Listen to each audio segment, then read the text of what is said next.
I think we can go ahead and get started. I am recording, so I'll share that with Max so she can have it. Thank you for joining us for our HEP Health Education Promotion Virtual Academic Night.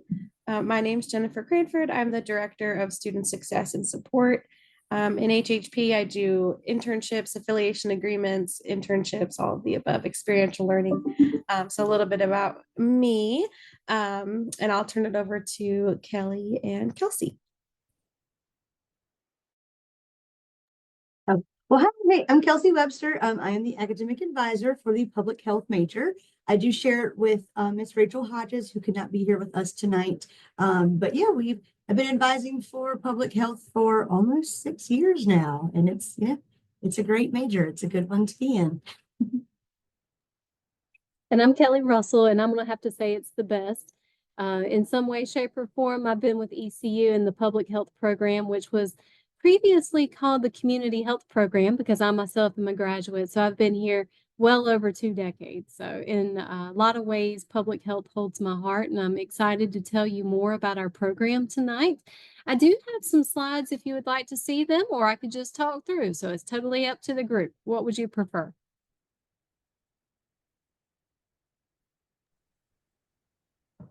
Whatever's easier. Your slides do look beautiful, Kelly. If you want to show If you have them and want to pull them up and share, that's totally Sure. fine. While you're pulling those up, I'll just see. I know we've got a couple of students on here, but if I say purple, you say Gold. Gold. oh, perfect. So that was like an immediate response. I think when we hear the term public health, it's often kind of a, what comes to mind? And depending on who you ask, you're probably going to get a variety of different answers.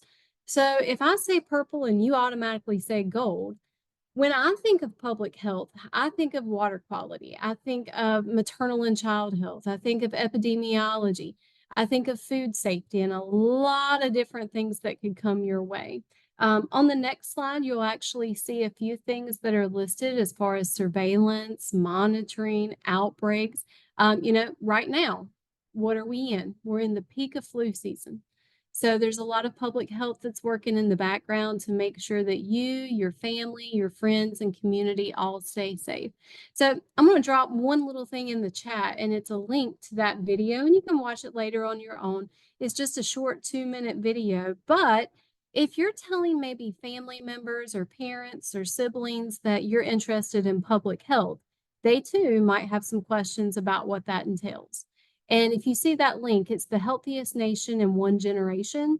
It's a very short video that looks at how we are involved in your day-to-day life. How many of you brushed your teeth this morning? Thanks, Kelsey. Riley? Okay, hanging in there with me. When you turned on the water, were you worried about having contaminated water? Hopefully not. But again, there's lots of different ways that public health can work in the background, but also in ways from providers. And we have a lot of people that go into physical therapy, PT, PA, OT, dental, all the different things. So those are just a few of the terms that come to mind. Now, on the next slide, you're going to see in one word, if we've had students describe the faculty that are involved in our programs, how they would describe them. And they're knowledgeable and welcoming. They're engaging and caring and great and supportive and very hardworking. And we have well over 30 faculty in our program, many who do research.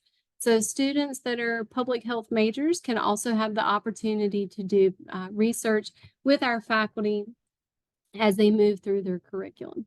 So on the next slide, as we're starting to kind of talk about curriculum, you're going to see that we have 3 areas known as concentrations for our public health students. So within that, you've got the BS public health, and then individuals determine if they want to be a community health concentration student, a pre-health profession student, or a worksite health student. And each of these do help prepare students just a little bit differently depending on that path that they so choose. Here's the thing. Everybody leaves with the exact same degree. And on the next slide, you'll see some position titles. And those position titles, one, change depending on what field of study that they're working in. But two, they kind of change with the time. So right now we've seen a lot of people that are working in risk reduction. So they might be working with fentanyl reduction. They might be working in naloxone. We saw within the last 5 years, COVID educators and prevention coordinators, but we have some pretty general topics such as program specialists, coordinators for outreach, sexual health educators. My area is maternal and child health. But these titles, when you get out there and start looking, can be just a little bit different. The next slide shows a little bit more about the skills and the courses that our public health students take and the skills that they leave with. Probably one of the biggest ones that we see is that communication focus. We are a very people major. We're working with everybody, everywhere, every day. So being able to communicate and do so well is important within our discipline. Some of the courses could include global health, strategy or a strategies course. I teach a women's health, which I really enjoy. But you can see on this layout screen here, some of those 4-year plans, and this is where your advisors are key because they can help you maximize your plans, lay it all out so you're not being too heavy in one semester and maybe getting too sciencey. Or if you're planning on going into some professional school, they'll also ensure that you meet your requirements. So in that little red box, you see restricted electives. Individuals that go on our pre-health concentration route have the opportunity to build in courses that are needed if they so choose to go to one of those more professional schools like medical school or dental school.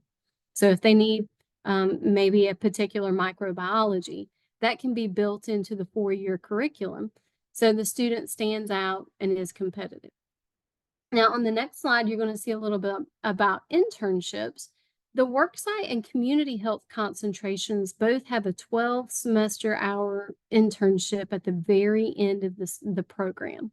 So once all the coursework is complete, we send these students out to basically involve themselves in many agencies as an intern that works there for 35 hours per week. And we have lots of opportunities. This is a very small sampling of the places that we've had our students be. They've been North Carolina, they've been all across the United States. We've even had a few that have been international. And in the bottom left corner, you're going to see a little bit more about our public health seminar series. For this, we have monthly seminars, which are additional ways for our students to engage. So beyond the classroom, as much as you would like to know about public health, we're happy to tell you. Next slide. We hit a little bit about research. Again, several faculty within our program that work in various areas from addiction to vaping to tobacco use, farm workers, lots and lots of areas. If you are interested in this, we can certainly help you be connected with faculty. Another way to engage as a public health student would be through student organizations. We have several. We have 5 student organizations now. The first one listed here is PEP Squad. And PEP, it is an acronym for Preconception Educating Pirates. And this is one where we are currently doing a blanket drive. I think we've got near 100 blankets that are getting ready to go to one of our community shelters. But this organization really works to serve women, children, and families within the campus and also the Pitt County community. Again, some of the behaviors that people engage in today impact their future. So with preconception education, we're looking at focusing on lowering infant mortality and improving the lives of women and children. Next. We also have Eta Sigma Gamma, and this is our professional honorary society. With this, it looks great on a resume, but it is service focused, and individuals have to meet a certain GPA to be eligible to sit for this. Next. And we also have public health and environmental health ambassadors. So these are 2 ways to connect at a deeper level, and it's application based. Those individuals that are entering their sophomore year are eligible to apply for an ambassador position. And with that, we use students to 1, meet with partners that we may bring on campus for interviews, our accrediting body, to assist with recruitment events like Pirates Aboard that's coming up in March. Or we also have the opportunity for them to have more one-on-one time with our department chairs, our dean, and provide input for the program. So it's a win-win for student ambassadors, but it's a win for faculty as well. Next. We talked a little bit about fentanyl earlier, but we have seen a new organization within the last 3 years that's been really active in educating our student body on Narcan. So it's TACO, Team Awareness Combating Overdose. And again, they've been highly active. They have monthly meetings, and it's a great way to help learn more about prevention efforts, but also help to be able to spread that message accurately to others. We have Her Plus. All of these groups have socials, and I'm happy to send them to you, but this is more of a leadership focused student organization for marginalized population women. And probably one of the highlights of our program, if you have the opportunity to do it, is our study abroad.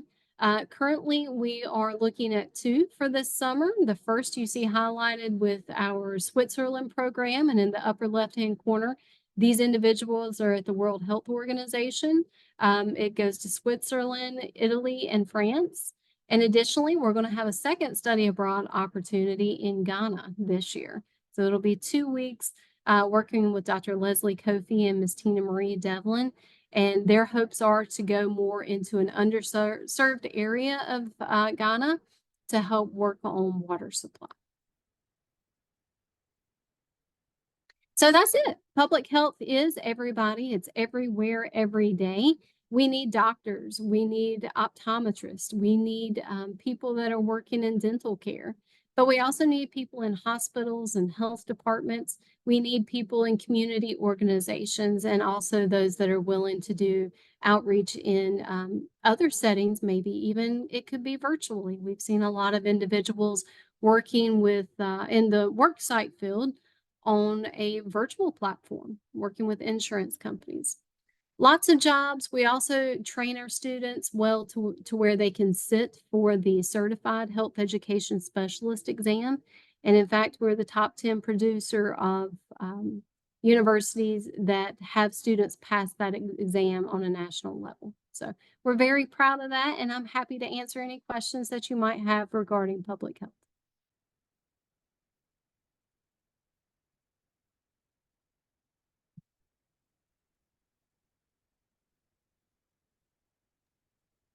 And then we also have Miss Riley Trueblood with us, who is one of our current public health students. So Riley, do you want to tell them a little bit about like your experience as a student?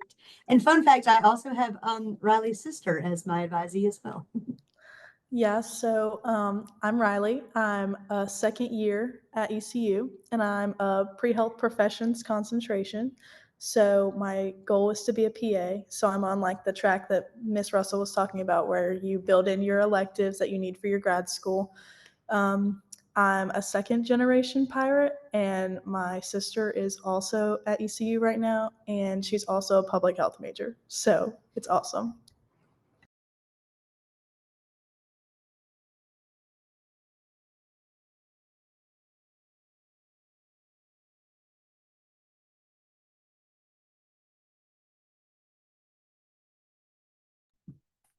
Any additional questions for Kelly, Kelsey, or Riley?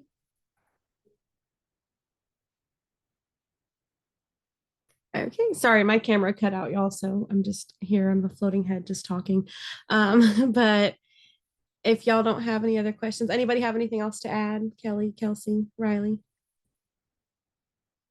No. I will plug in that we do have Pirates Aboard coming up at the end of March. If you're an admitted student, we'd love to see you there, get to talk with you, get that one-on-one time. And then there's also HHP Admitted Students Day coming up as well. That's a good time to get some one-on-one with these folks, ask any questions you have about the program, see spaces, things like that. So definitely come out and see us. And if there's no other questions, I'll give y'all back a little bit of time tonight. Thank you. Thank you, and I'll happily stay on in case there's any questions. Thanks, Kelly. Go Pirates. Yes.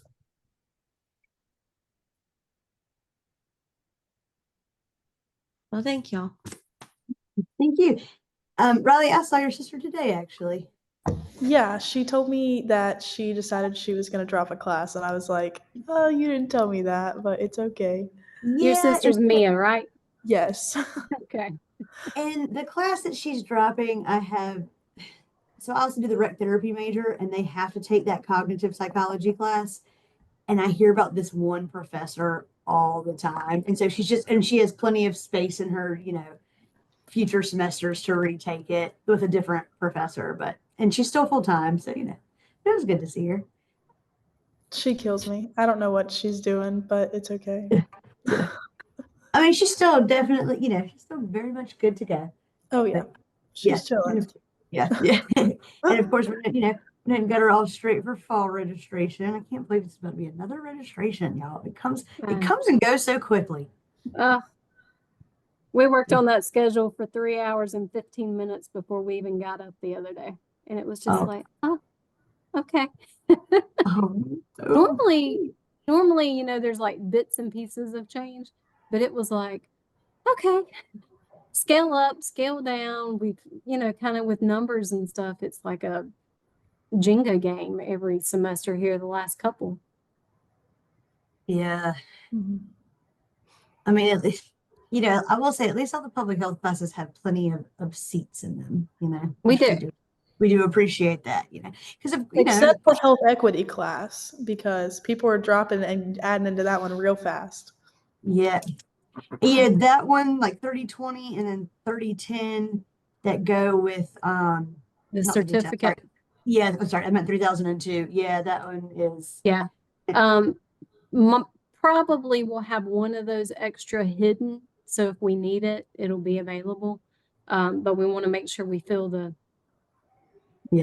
first before we get, adding in another one. So Yeah. Riley,